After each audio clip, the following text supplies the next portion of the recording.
Sounds like you guys have been busy in a good way. Busy in a good way. That's the sentence of my life right now. How's your family feeling about it? No? Yeah. I mean, it's been a mix. Everyone in the family is very committed to and excited about Tin Can, and they're all involved. My wife, we hired to be our interior designer for our office, which I'm in right now. My kids have been everything from like packaging fulfillment specialists to beta testers. Um, and it's been hard. It's like something working well is meaningfully harder than something not working well. It's much more fun. It's much more addictive. It's much more successful feeling. It's happier. But in terms of like the physical tax and the mental load, it's hard. And it's sort of a funny reality for me because Tin Can is all about slowing down and living a more intentional life and being a little more analog. And in order for me to like deliver that good to the world, I have to work harder than I've ever worked and be on my computer or my phone more than ever. Welcome to The Most Important Thing, where we explore family leadership and culture at home. Today, we have an important and exciting guest for you, Chet Kittleson, the co-founder of Tin Can, a screen-free phone for kids that is bringing back landlines in a totally rad way. Welcome, Chet. Thank you, Danielle. Thank you, Greg. I'm so excited to be here. Yeah, thanks for joining us. It's been a journey. We met you through our venture capital seat, and now we have this podcast platform where we're exploring a lot of the stuff that you seem to have landed on as well. So Yeah. Kindred spirits here. Yeah, for sure. I'm excited to chat. Yeah, awesome. So could you just start off by telling us a little bit about yourself and your family and what you're building with Tin Can? Yeah. So yeah, my name's Chet. I'm here in currently gray and rainy Seattle, Washington, which I love. I've got a wife, Lindsay, and then I have 3 kids. I have a 10-year-old Emma, an 8-year-old Thatcher, and then a 5-year-old Sam, a girl, and then 2 boys. And I have committed my life to building Tin Can, Tincan, just like the old little string and can phones that we had when we were kids. And so the way it works is we have 2 products. We have what we call the Flashback, which is like an old school retro phone that comes with a little black box we call the brain that you connect to your Wi-Fi router or extender and set it up that way. Or we have the new Tin Can, which is sort of fully custom hardware that connects to your internet wirelessly. It's still a plug-in-the-wall phone, but it's just one standard outlet, and then it connects like any Internet of Things device via our parent companion app. You give it your Wi-Fi credentials, you're online. And then Tin Can comes with this parent companion app that allows you to do a bunch of things like set callable hours. And then maybe the most important differentiator is your Tin Can can only call and receive calls from other numbers that you approve. It is not on the public network. And so, Greg, if you tried to call my daughter, you would hear my voice, a recording saying you're trying to reach a member of the Tin Can network, you don't have permission to call. And so every Tin Can is sort of fully locked down to the numbers that the parents want their kids to be able to call. And yeah, the goal is to try and give kids an easy way to connect with other kids or their family without the need for the internet in their pocket. And we had this insight a couple of years ago that when we were kids, our first social network was the Landline. And the Landline was a social network that had 100% penetration. Everybody had one. And so as a kid, you knew that if you had a crush on a girl or wanted to have a play date with a boy or whatever, that you could call them up on the Landline and talk to them. And as my kids started to get older and I started to feel a little bit more pressure, especially for my daughter, who at the time when I first had the idea was probably 7, to just have more agency, autonomy, independence, etc. I felt really torn and sandwiched by the problem of A, I don't want you to have a cell phone. I don't think that's right for you yet. And B, I do want you to have agency. I do want you to be independent. And so we decided to build some prototypes for this crazy little thing called Tin Can. And a year later, we've sold a gazillion of them in every state in the country and all across Canada. And it's been a crazy, crazy whirlwind of a ride. It's amazing. And it seems to tie back to some stuff during your formative years. We've listened to some of the interviews you've done, and there's a story that you tell about a landline and your father. Could you share with us that story? Yeah. So when I was 4, my parents separated. My dad has passed away, but he was a lot older than my mom, 22 years older than my mom, and not a great dad, just not very around. And the landline was really the only way I was able to connect with him. He would occasionally call. I would usually call him. But if I missed my dad, I could pick up the phone and I could call him, and he'd usually answer, and we'd chat for a few minutes. I don't know if I would have had a relationship otherwise. My mom and him weren't super close, and so it's one of those weird dynamics where he may have been less inclined to call. I could handle that, independently on my own when I wanted to access him.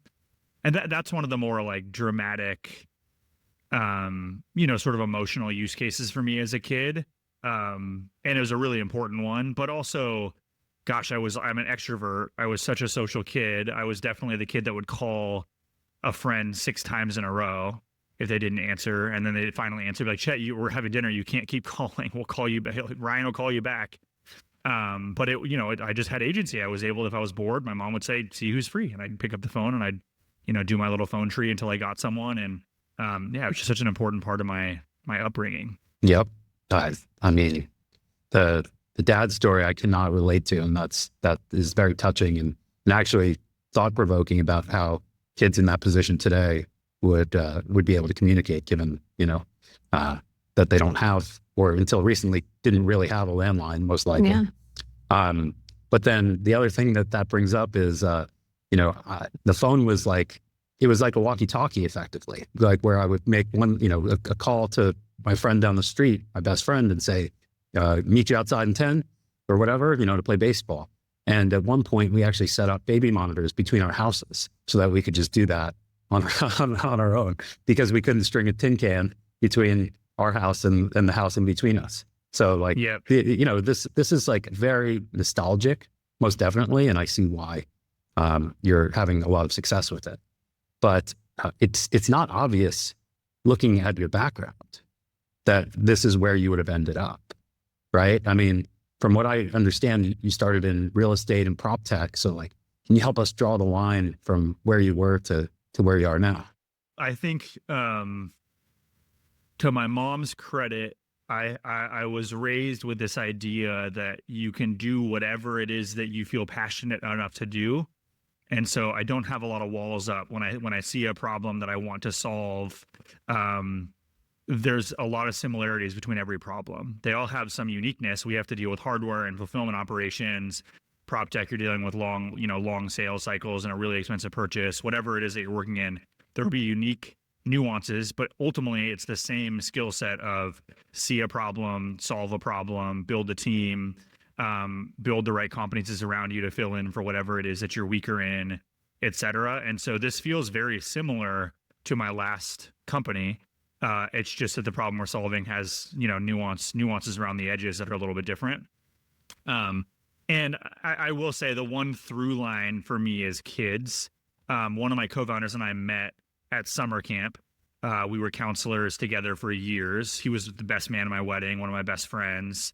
And we've always said our time at camp absolutely has played a role. Camp was the one time we were staff members. So at that point, I started on staff when I was 18. I got a cell phone when I was 16. It was the old Nokia brick. But when we went to camp, you had to put your phone, like you didn't have a phone. I think you left it. We had this house called the Holiday House, and phones were all left in there, and you didn't have access to it for the summer. And we remember back then even it being this sort of life-changing thing where all of a sudden you weren't on and you were able to focus and be much more present with those around you.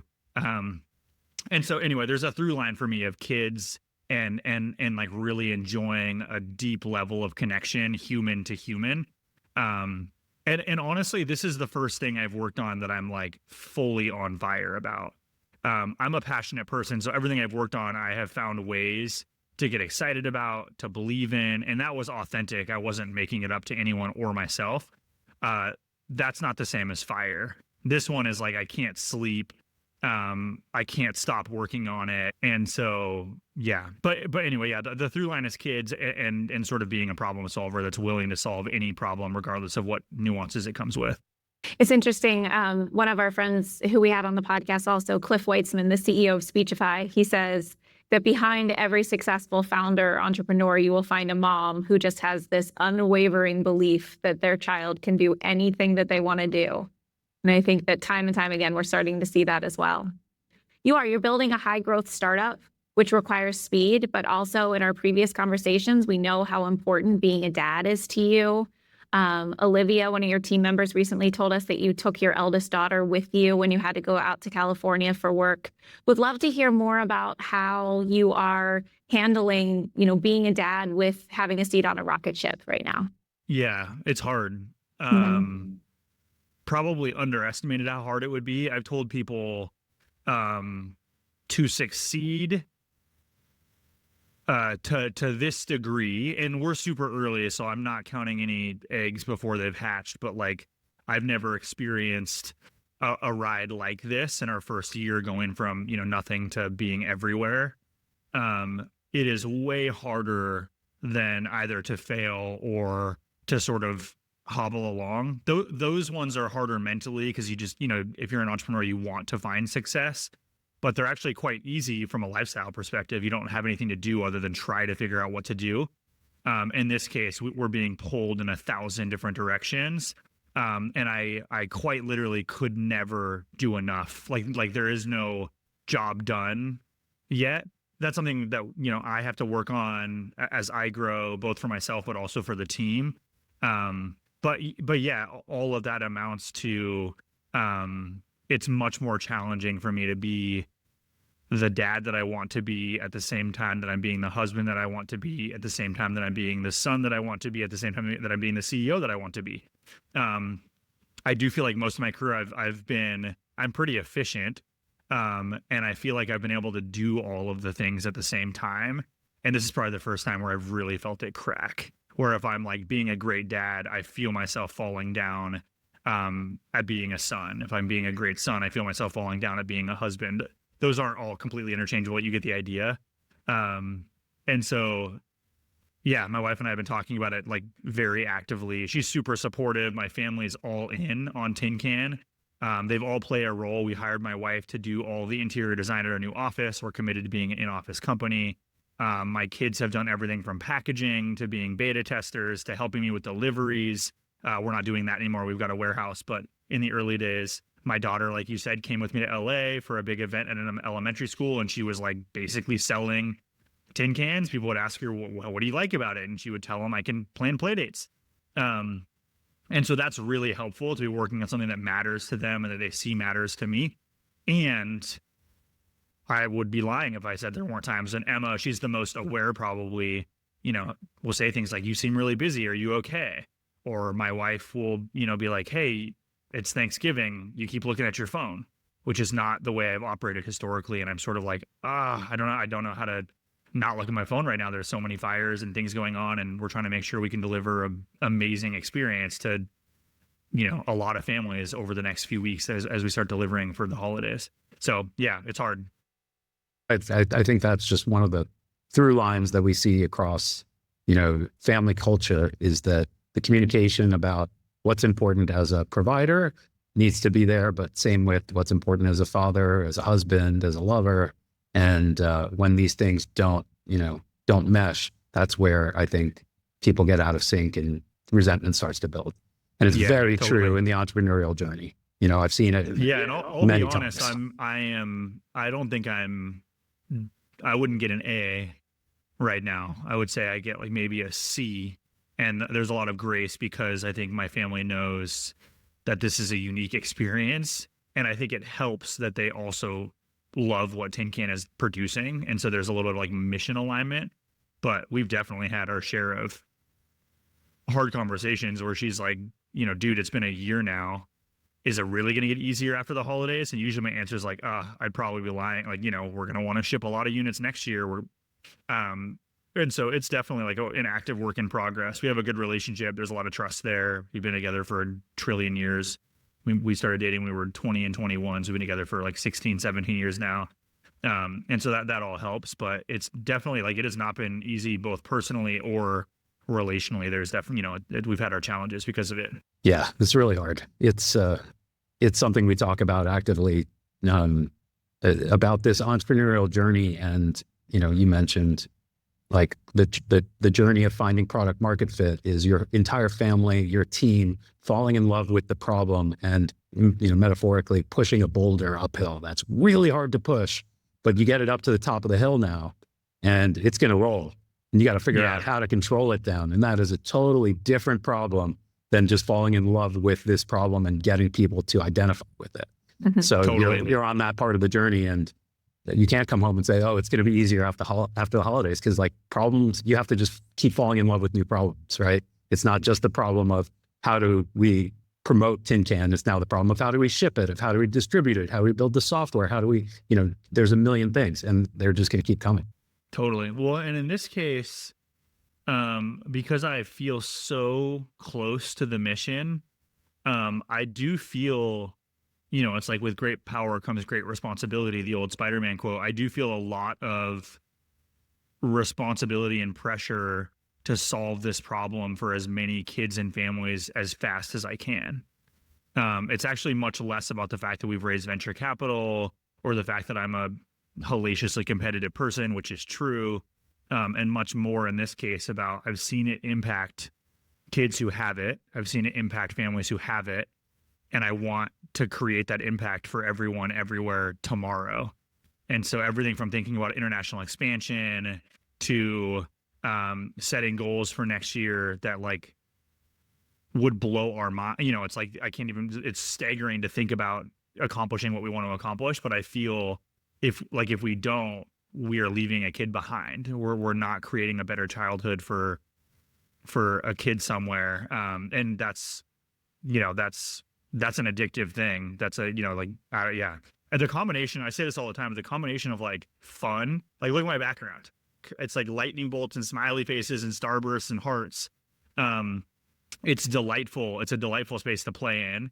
Important. The text I get every day, literally every single day, from people with pictures of their kids, people I don't know, because I used to get my cell phone number out in our emails. So fun, impactful, and then working. Like product market fit is a drug for a founder. And I've never really experienced it before. I've had moments of it. I've worked for companies that had it, but I've never actually taken something from zero to everybody wants the thing.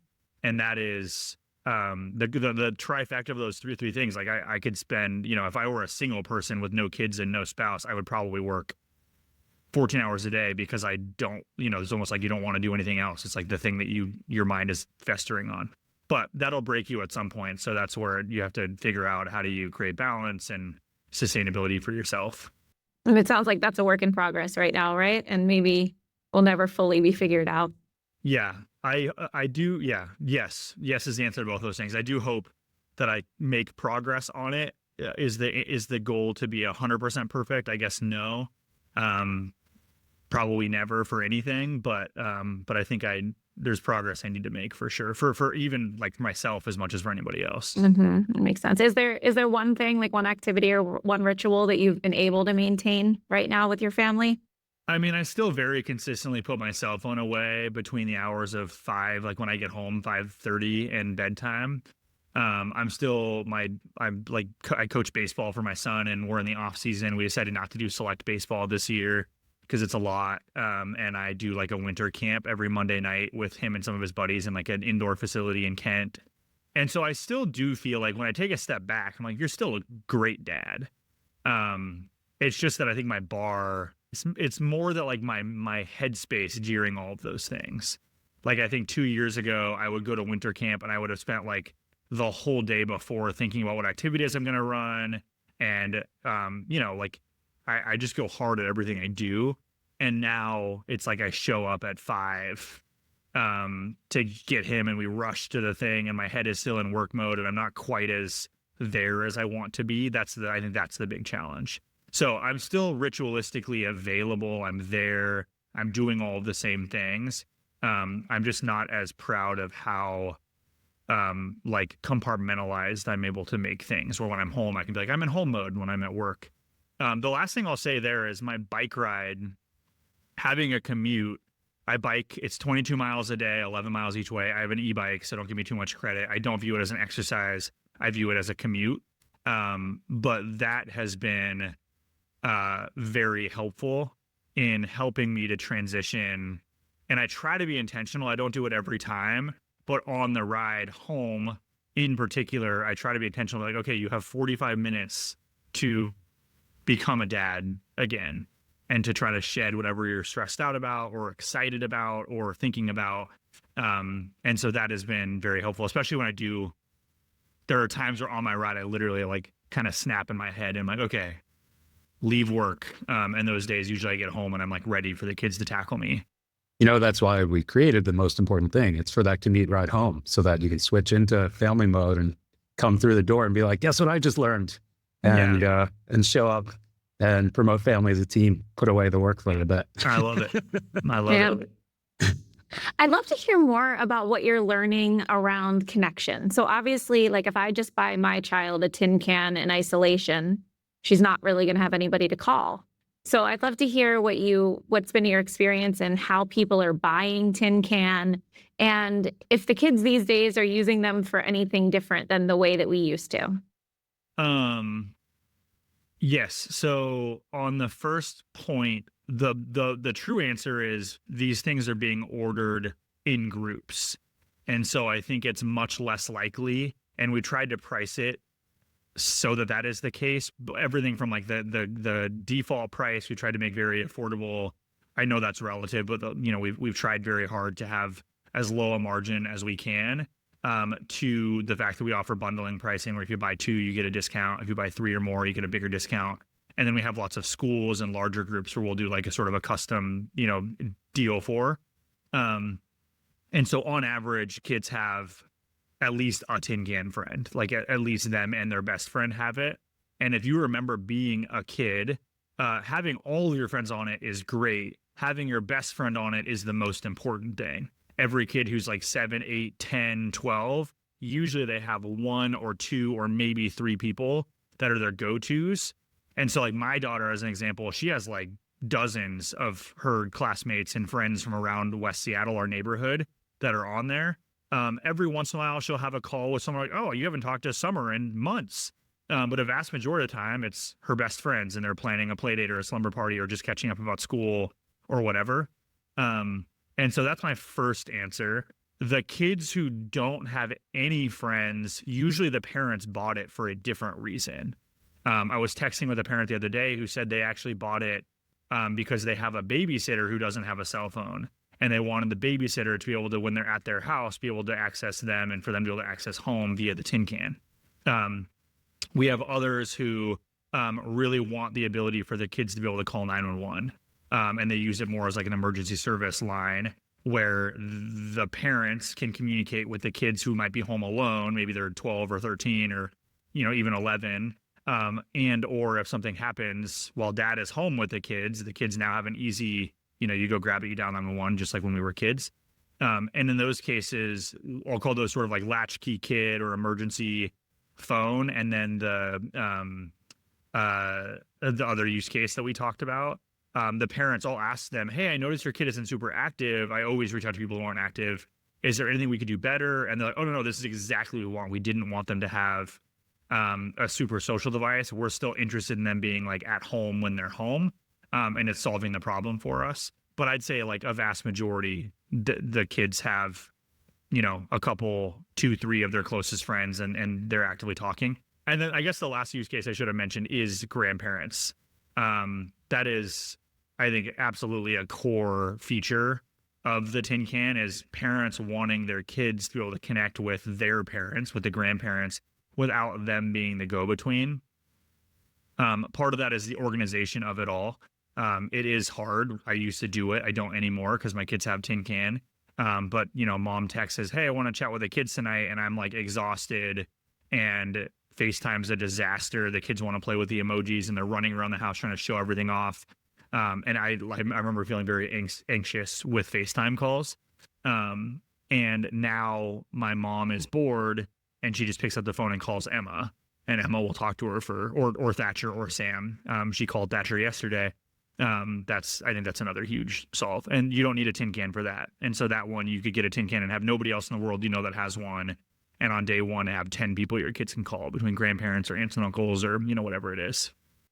And, one of the early episodes that we did for The Most Important Thing was on family space. And I'm curious how you think about like where tin can operates in your home. Like, do each of your kids have their own tin can? And what have you seen other people use it for, or how? Yeah, so I've seen everything. And there is a debate among families as to if it should go in the kid's bedroom or if it should go in a common area. I don't know if it's 50-50. If I had to guess, it's probably like 60-40 or 70-30 people put it in a common area versus the kid's bedroom.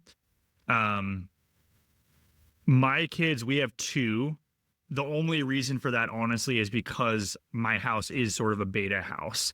And for me, it's helpful to have multiple devices where it's like I can eliminate, okay, there's not some hardware issue. If we roll out a new firmware to my house, I can test it on both phones. I can have them call each other, etc. If I were a tin can customer, this is not serving the business because obviously I want to sell as many tin cans as I can. I would highly recommend to start with one tin can. And if you really feel the pain point of your kids are constantly fighting over the phone, buy a second one, great. But I like the idea that it is a family phone, that everybody uses it. You put it in a common area. If it rings, anybody can answer. If Sam's there and he's 5, he answers. But if my wife is there, she should answer.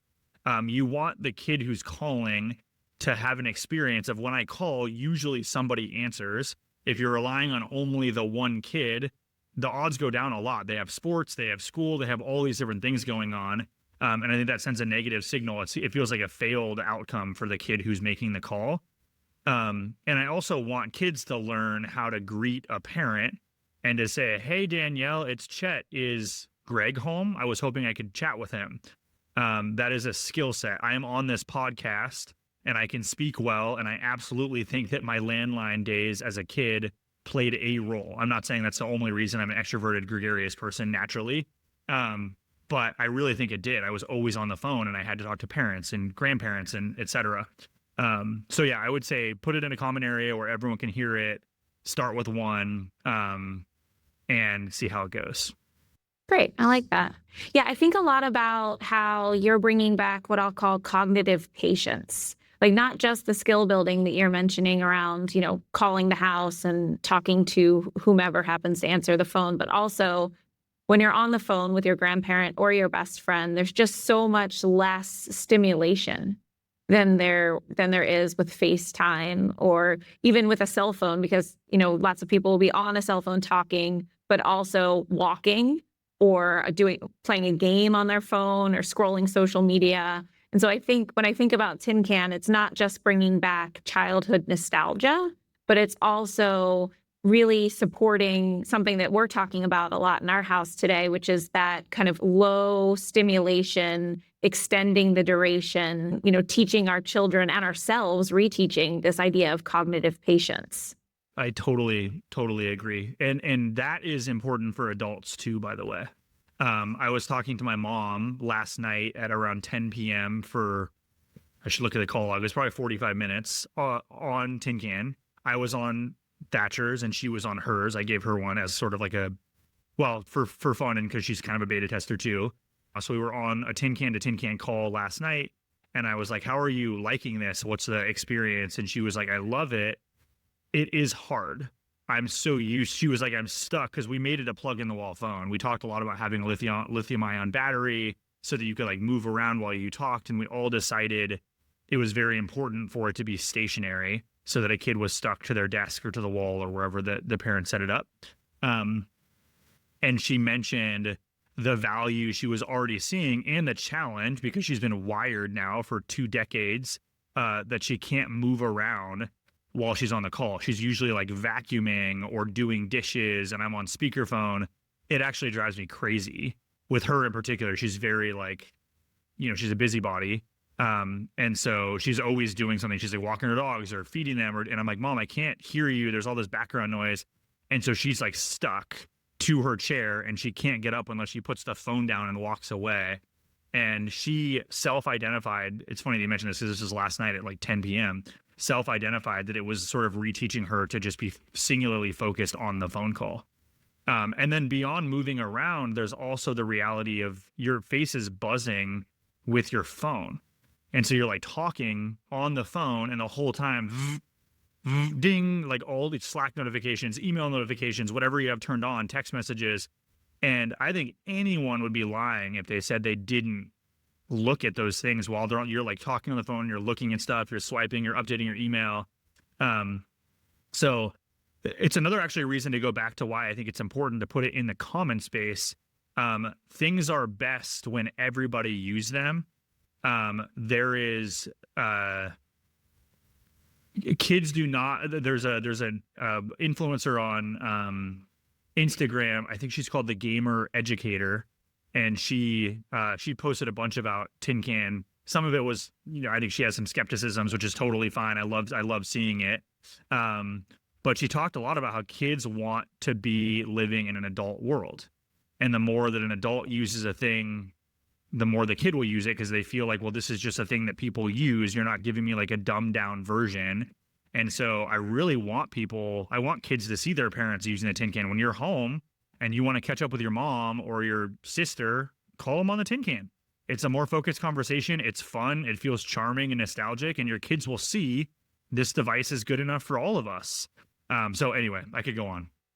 I'd love to hear more. You mentioned that influencer had some skepticism. Like it sounds like you have very little pushback, that everyone's really charmed by the bringing back of the 90s childhood. But what have you heard as far as skepticism that does have some validity? And like, what do you say to it? The hardest part of any network is you have to grow the network. It's like the chicken and the egg problem. We've been lucky in that we've effectively been viral for 6 months now. And that virality is durable because what happens is one person gets it and they immediately share it with their 5 friends and their family members. And then each of those people have a different nucleus and on it goes. This person, their kids don't have anyone on it yet. She learned, her and I had a conversation about, tin can because she mentioned it on a post unrelated to her buying it. And so one of the skepticism was my kid doesn't have anybody to call yet. And that's totally true. If you're the first in your network to get it, at least as of right now, you'll have to do a little bit of work to educate others. We've seen that be very, very easy for people, which is why we've scaled so quickly.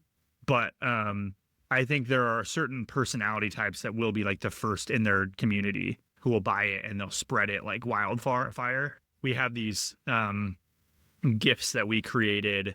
I think I call it a GIF, but basically you have like week 0 in a metropolitan area. And then you have week 4, and then you have week 10, and then you have week 20. And tin can, it's like starts with nothing, and then it goes, and it usually starts with a family who gets it, and it's usually a mom. It's not always, but I'd say 90% of the time, it's a mom who's influential, gregarious, extroverted, and just goes around. And like, we have one mom we talked to, a woman who she just keeps buying flashbacks and driving them to people's houses to set them up. Because she's trying to build this world, and it takes investment from all of us to build it. That would be Greg's mom, for sure. She would have done that. Yeah. You have a window of time right now where your kids are obviously your beta testers, but they're also watching you build this. And you mentioned that it has been a bit messy, but what do you hope that they are learning right now from the struggle of it all and watching you grow Tin Can? Oh, man. I mean, I talk to them pretty explicitly about this all the time. The number one thing is that you can do anything. It doesn't matter what your experience is. It doesn't matter if you're the most qualified person. It doesn't matter if you think it's so obvious it should be done already. If you see a need and have the guts, you can solve the problem in a really profound way, and it can be very exciting. That's like by far the number one thing that I want to teach anybody, like my friends who are adults, my kids, and that I got that gift from my mom. She was always just like so open to the idea that I could do anything, that everything felt possible. I've told her that before, but probably not enough. She'll listen to this. She always listens to my stuff. So there you go, Mom. And the second thing is, I guess it's sort of similar, but like following your heart.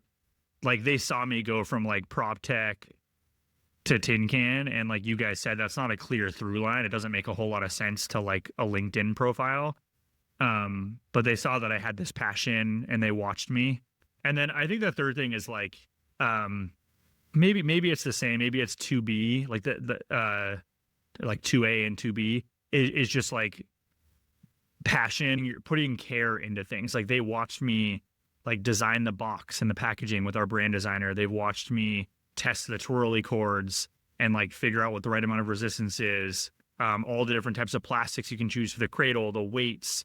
They've watched all of that. And so I think there's a lot in there. And I am grateful when I think about the guilt that I have sometimes over how busy I am right now. It does make me feel grateful that they are getting a lot out of the experience of watching me follow my heart, build something great. You know, they got to be on the Today Show. That wasn't necessarily something they cared about or even really knew what it was, but they are like witnessing this is becoming a thing that the world knows about. And so I think there's a lot for them to take away. Yeah, that's awesome. It's, as you said, it's really lucky that the problem that you're solving has, such beautiful knock-on effects for their childhood to be able to watch. Totally.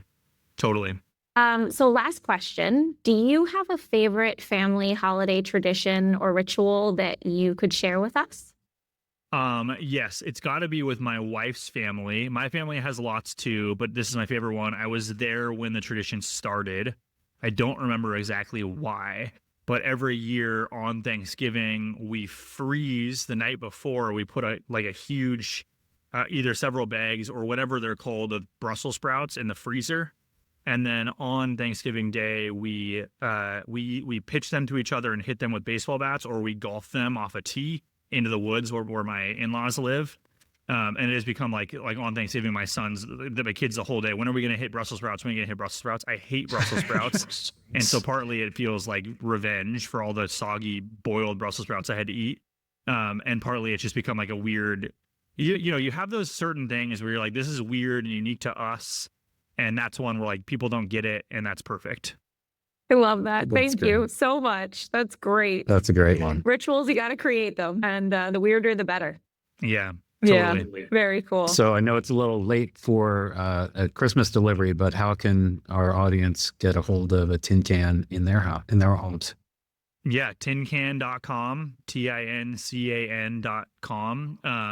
Right now, the current orders will ship in February for the new tin can, and then in January for the Flashback.